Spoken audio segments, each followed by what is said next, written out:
Hello, today we're going to talk about the U.S. entering World War I. President Wilson's going to give a speech and has a belief that we can reach peace without victory. In other words, neither side needs to win this war. Why does he have this belief? Is it reasonable? We're going to talk about sub-warfare continuing, the Zimmerman note, and talk about the Russian Revolution. So let's see here. So, peace without victory is something President Wilson wanted to try to achieve. He didn't want the U.S. to fight, basically. Is this reasonable? No, because both sides have been fighting for 3 years and the dead will dictate policy. What that means is there comes a point in wars to where there's so many dead that if you don't get something out of the war, some sort of a victory, then it seems like those men's deaths were in vain, and that's hard to explain to the families of these dead soldiers. So the dead will dictate that we have to get something out of this. Each side will feel this way.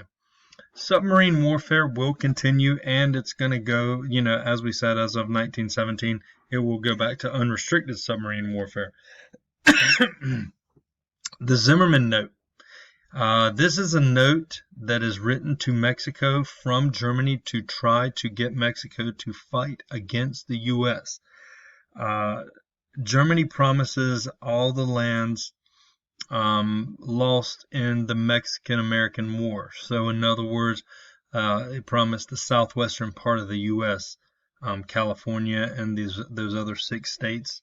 And the Zimmerman note is actually intercepted by a British intelligence agent and given to the U.S. We make it public and Mexico decides not to join.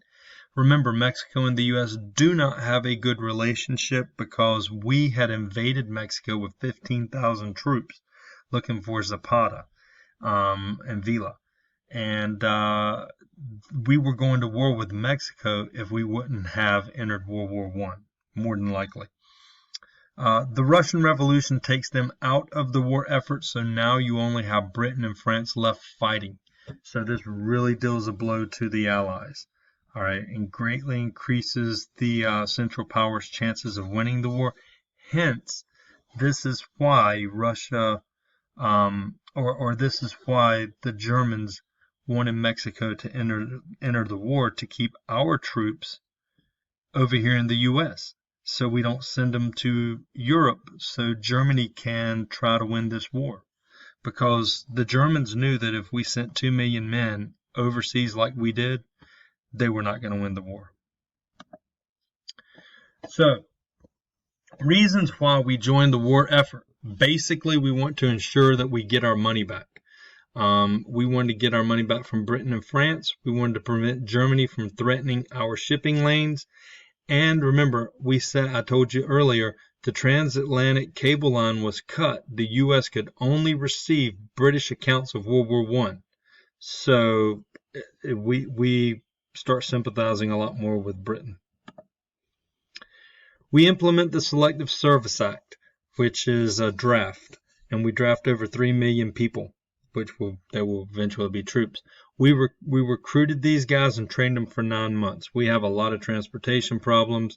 Government will take control of industry pretty much immediately, and we will turn our manufacturers toward making wartime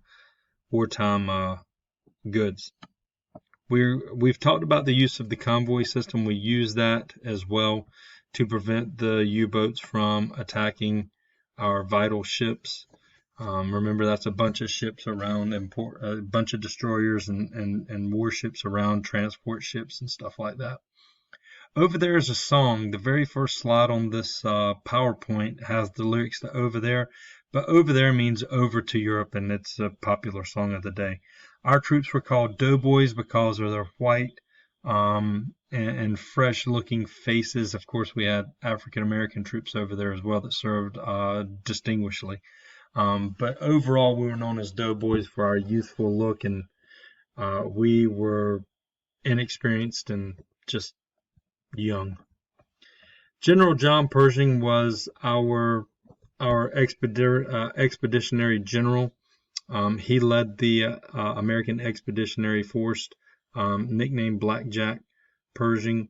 The Argonne Force will be one of the first places, or one of the first campaigns American troops fight amongst themselves, or fight by themselves with no allies. We didn't want to be mixed in with allies because we wanted to fight and prove we could win the war on our own, or win battles on our own.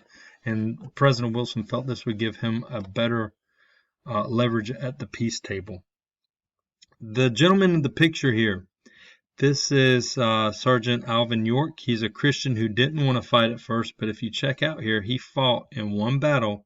He and 5 of his friends killed 25 Germans and captured 132 by surrounding the Germans and giving the impression that the Germans were outnumbered. The armistice will be signed on November 11th, 11/11 at 11 a.m. in the morning, 1918. Keep in mind, no battles were fought on German territory. They were all in France and Belgium. Most U.S. soldiers were not experienced travelers, so going over to Europe was a big deal. We've talked about the huge cannons, zeppelins, machine guns, poisonous gases, tanks, all horrific weapons of World War I. Bad medical care. We have not talked about the 15th Harlem, the Hellfighters. Henry Johnson, one of the most decorated soldiers of World War I. He's an African American, and he fought very well, becomes a bit of a star, during and after the war. The War Industries Board. This was the board in control of our economy at this time, and they directed the wartime economy. Opportunities for women and minorities in jobs. They worked on the home front as our troops went overseas to fight. Conservation efforts. We have victory gardens, basically plant your own garden. Daylight savings time comes into being during World War I, so we get more daylight. Anybody know who came up with the idea of daylight savings time? It would be Benjamin Franklin. He wrote about it and actually had the idea. We sell Liberty bonds. We increase taxes to try to pay for this war. There's some pictures there. There you go. Victory Garden. Jobs. Some more Victory Gardens. And Committee of Public Information, the CPI. George Creel was the head of the CPI, and what this was basically information. It was a propaganda committee to try to sway the American public to side for Britain and France. Also, our reason for fighting. But as the Committee of Public Information, you probably need to know that. 4 Minutemen. These were men who gave patriotic speeches at movie theaters. They stood up, and even President Wilson gave one. The I Want You campaign. This is where Uncle Sam comes from. The anti-immigrant sentiment grows in the U.S., especially for Europeans, newer immigrants. The Espionage Sedition Act is passed by Congress. Here's some posters. We'll talk about the Espionage and Sedition Act in a minute. More posters here. It's a lot of pictures. You guys can check this out on the other PowerPoint if you want. Okay, so Espionage Sedition Act. Citizens cannot interfere with the draft, obstruct the sale of government bonds, say anything disloyal. These acts violated the First Amendment, like the Alien Sedition Act, and it led to over 6,000 arrests, though, for loosely defined anti-war activities.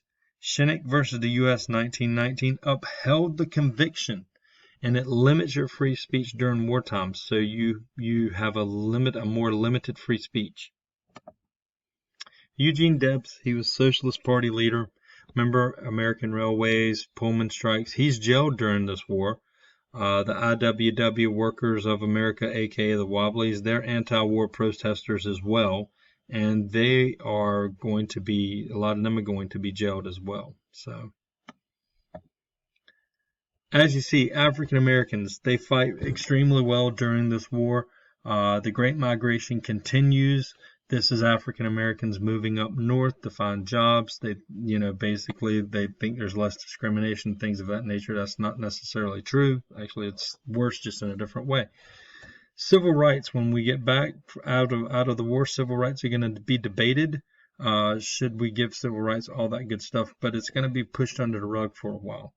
Women took jobs left by men, and they are granted the 19th Amendment in 1920, giving them the right to vote. World War I brings on a new disease, the influenza of 1918. If you read here, it spread all over the world. 1/4 of the U.S. Population fell victim, and 500,000 died. 40 million died from this thing worldwide. Some more pictures here. You guys can check these out on the other PowerPoint if you want to. A lot of pictures. So, in death, there is not much distinction between friend and enemy. Who is he, and does it even matter anymore?